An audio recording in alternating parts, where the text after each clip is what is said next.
કોઈ એક દુકાનદાર દ્વારા કોઈ મોબાઈલની ખરીદી પર 20% અને 10% ક્રમશઃ વળતર આપવામાં આવતું હોય તો વેપારી દ્વારા કુલ કેટલા ટકા વળતર આપવામાં આવ્યું કહેવાય?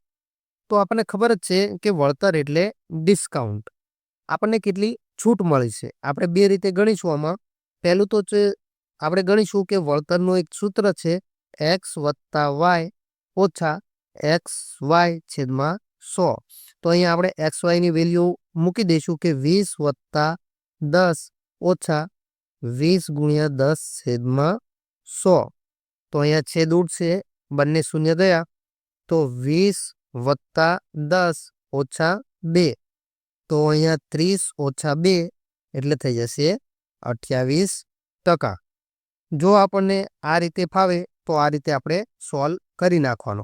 જો આપણને સૂત્ર યાદ ન રહે તો આપણે સમજી લેવું કે કોઈ પણ ટકાવારી હોય તો આપણી પાસે કુલ રકમ હોય 100%.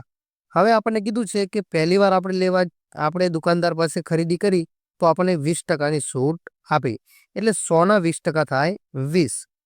અને હવે આપણે 100માંથી જો 20 બાદ કરીએ તો આપણી પાસે થઈ જશે 80.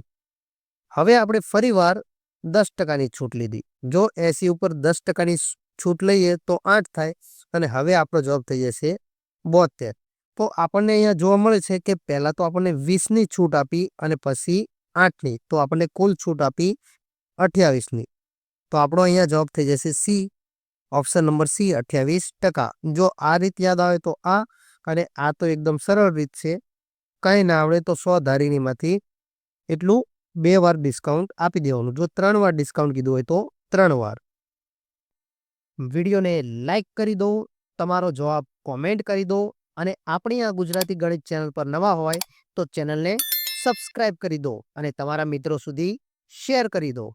મળે એક નવા વિડીયો સાથે. ત્યાં સુધી જય હિન્દ, જય ભારત.